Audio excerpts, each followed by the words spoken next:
Movie में आप लोगों को एक डेड गर्ल देखने को मिलेगी जिसे कुछ लोग मिलकर अपना एक सेक्स स्लेव बना लेते हैं। सो मूवी के स्टार्टिंग में हमें कॉलेज में दो फ्रेंड्स को दिखाया जाता है जिसमें एक का नाम जेटी और दूसरे का नाम रिकी होता है। दोनों लोग सिंगल छिछोरे किस्म के होते हैं। वो दोनों बस दूर से लड़कियों को निहारते रहते हैं और सोचते रहते हैं कि काश हमारी भी कोई एक गर्लफ्रेंड होती। इसके बाद में दोनों लोग क्लास बंक करके बाहर सिगरेट पीने के लिए चले जाते हैं और तभी उनको बियर पीने का भी मन होता है जिससे उन्हें कोई भी देख ना पाए, इसलिए वो लोग एक पुराने बंद पड़े हुए पागल खाने में जाते हैं। वहां पहुंचने के बाद में दोनों लोग बियर पीते हैं और साथ में थोड़ी बहुत मस्ती भी करते हैं। सिगरेट पीते हुए तभी जेटी रिकी से नीचे तहखाने में चलने के लिए शर्त लगाता है। वो कहता है कि अगर तुम में हिम्मत है तो वहां चल के दिखाओ। दोनों लोग टनल के जरिए अंधेरे में उस अंडरग्राउंड में जाते हैं, मगर तभी उसी जगह पर उन्हें एक बेहद खूंखार डॉगी मिलता है। उस डॉगी से वो दोनों लोग बच के इस जगह से भागते हैं और भागकर एक दूसरे कमरे में जाकर पहुंचते हैं। इस कमरे में आने के बाद में अगले कमरे में जाने का जो दरवाजा होता है वो बंद होता है और दरवाजे पर काफी ज्यादा जंग भी लगी होती है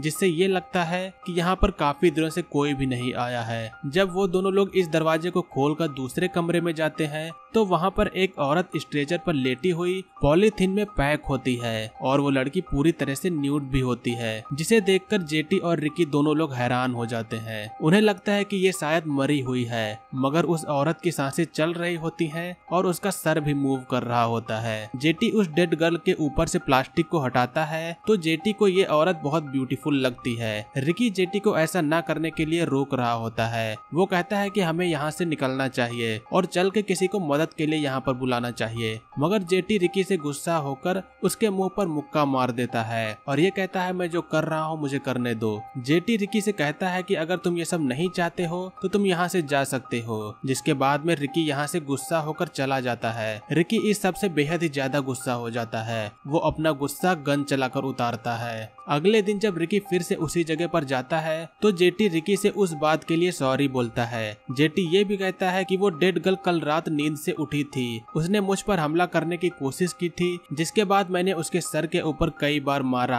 मगर उसे कुछ भी नहीं हुआ। वो इन सब के बावजूद भी नहीं मरी। इसके बाद में जेटी रिकी की गन लेके उसी डेड गर्ल पर चला के दिखाता है और इस बार भी डेड गर्ल नहीं मरती है। रिकी इस बात से बेहद ही ज्यादा चौंक जाता है। जेटी अब ये बताता है कि ये लड़की यहाँ पर कई दिनों से ऐसे ही है और ये मरती भी नहीं है। रिकी को ये सब बेहद ही अजीब लग रहा होता है, मगर जेटी कहता है कि ये हमारे लिए एक चांस है, हम लोग इसके साथ में वो सब कर सकते हैं जो हम दूसरी लड़कियों के साथ में नहीं कर पाते हैं। ये हम लोगों की अपनी स्लेव होगी। रिकी ये सब नहीं चाहता है, मगर एक टाइम के लिए रिकी जेटी की बात मान लेता है। अब दोनों लोग प्रॉमिस करते हैं कि ये बात हमारे अलावा और किसी को कोई भी नहीं बताएगा। रिकी को अपने क्लास की जोआन नाम की लड़की बेहद पसंद होती है, मगर उसका कोई और ही बॉयफ्रेंड होता है, इसलिए रिकी बस उसे दूर से देखता रहता है। रात में सोते समय रिकी को वही डेड गर्ल उसके सपने में आती है और अगले दिन रिकी फिर से उसी जगह पर जाता है। वहाँ पर पहुँचने पर यह दिखता है कि उसी का क्लासमेट जिसका नाम व्हीलर होता है वो उस डेड गर्ल के साथ में इंटीमेट हो रहा है, जिससे रिकी गुस्सा होकर जेटी से पूछता है कि ये सब क्या है, तुमने व्हीलर को ये सब क्यों बताया। जेटी कहता है कि मैं यहाँ पर अकेला था इसलिए इसे कंपनी के लिए यहाँ पर बुलाया है। रिकी कहता है कि ये सब अब ज्यादा देर नहीं चलेगा, मैं जाके ये सब पुलिस को बता दूंगा, मगर जेटी को पता होता है कि रिकी ये बात किसी और को नहीं बताएगा। घर पहुंचने के बाद में रिकी फोन पर 911 डायल करता है, मगर वो कुछ कह नहीं पाता है, जिसके बाद में वो एक टूल शॉप पर जाकर अपनी साइकिल के बदले एक बोल्ट कटर ले लेता है। अब फिर से उसी प्लेस पर जाने पर रिकी को डेड गर्ल के अलावा वहाँ पर कोई और नहीं दिखाई देता है, जिससे मौका देखकर रिकी उस डेड गर्ल के हाथ से चैन को काट देता है, मगर आजाद होते ही वो रिकी के हाथ पर हमला कर देती है और तभी बाहर जेटी के आने की आवाज भी आती है। रिकी यहाँ से तभी निकल जाता है और जेटी जब यहाँ आता है तो ये डेड गर्ल अब उसके ऊपर भी हमला कर देती है। व्हीलर को वहीं पर पास में बोल्ट कटर मिलता है, जिससे वो लोग समझ जाते हैं कि ये काम रिकी ने ही किया है। जेटी अब हमेशा उस डेड गर्ल के साथ में इंटीमेट होता रहता है, मगर डेड गर्ल की हालत जो होती है वो थोड़ी खराब होने लगी होती है, क्योंकि उसके शरीर की जो हीलिंग पावर होती है वो बिल्कुल नहीं बची होती है, जिससे उसके जो घाव होते हैं वो वैसे ही रहते हैं। स्कूल में रिकी जोआन को, जो कि वो उसे पसंद करता है, इसीलिए जोआन को अपने साथ में कहीं बाहर साथ में चलने के लिए प्रपोज करता है, मगर जोआन साथ में चलने से मना कर देती है, क्योंकि जोआन जिसका ऑलरेडी एक बॉयफ्रेंड होता है। ये बात जब जॉन के बॉयफ्रेंड यानी कि जॉनी को पता चलती है, इसीलिए जॉनी रिकी और उसके साथ में व्हीलर दोनों को बहुत पीटता है। लेकिन व्हीलर यहाँ पर गुस्से में ये कह देता है कि हमें किसी दूसरी लड़की की जरूरत नहीं है, हमारे पास खुद की स्लेव है जिसके साथ में हम कुछ भी कर सकते हैं। रिकी व्हीलर को ऐसा न कहने से रोकने की कोशिश करता है, मगर अब जब ये बात जॉनी को पता चल जाती है तब जॉनी उन्हें जबरदस्ती वहाँ पर ले चलने के लिए कहता है। जॉनी अब उन दोनों को अपनी कार के ट्रंक में डाल देता है और जल्द ही वो सभी लोग उस जगह पर पहुँच जाते हैं। जैसे ही वो सभी लोग उस अंडरग्राउंड वाली जगह पर पहुँच जाते हैं तो जेटी इन सभी लोगों को देखकर बिल्कुल भी हैरान नहीं होता है, मगर जब जॉनी उस डेड गर्ल को पूरी तरह से न्यूड स्ट्रेचर पर बंधा हुआ देखता है तो वो काफी ज्यादा हैरान हो जाता है। वो डेड गर्ल के पास में जाकर उसे छूने की कोशिश करता है, लेकिन तभी वो डेड गर्ल उसके प्राइवेट पार्ट को काट लेती है।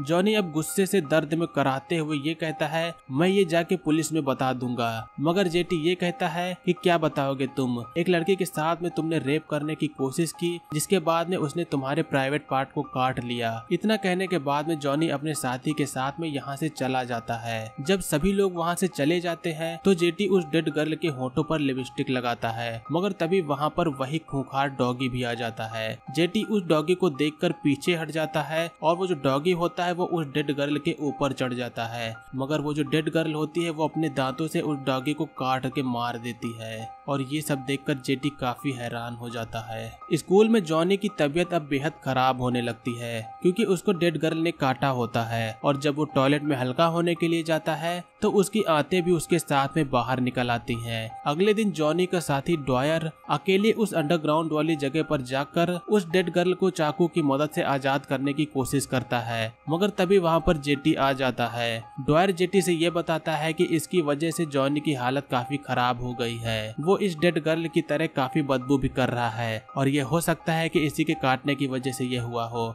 इतना कहने पर वो डेड गर्ल ड्वायर को भी पीछे से काट लेती है। अब यहाँ पर जेटी को एक सीक्रेट पता चलता है और ये सीक्रेट क्या है वो जल्दी आपको आगे पता चलेगा। थोड़ी देर बाद में जेटी अपनी कार से व्हीलर के साथ में एक पेट्रोल पंप पर जाता है, जिसके बाद में अब वो दोनों उस लड़की को किडनैप करने की कोशिश करते हैं। जेटी उस लड़की को इसलिए किडनैप करना चाहता है क्योंकि जब भी वो डेड गर्ल किसी को काटती है तो वो शख्स भी डेड गर्ल के जैसा बन जाता है, इसीलिए वो लोग इस लड़की को अपने जाल में फंसाने की कोशिश करते हैं, लेकिन वो लड़की अपने आप को इन सब के झांसे से फंसने से बचा लेती है। और तभी थोड़ी देर बाद में वहाँ पर जॉन आ जाती है। वो जेटी से अपने बॉयफ्रेंड के साथ में क्या हुआ उसके बारे में जानना चाहती है, लेकिन यहाँ पर जेटी का मन तो कुछ और ही कर रहा होता है। वो जॉन से कहता है कि चलो मैं तुम्हें बताने के बजाय दिखाता हूँ। दूसरी तरफ थोड़ी देर बाद में उस अंडरग्राउंड वाली जगह पर रिकी एक बड़ा सा चाकू लेकर जाता है। वो ये सोचता है कि अगर डेड गर्ल के छोटे छोटे टुकड़े कर दिए जाएं तो वो जरूर मर जाएगी।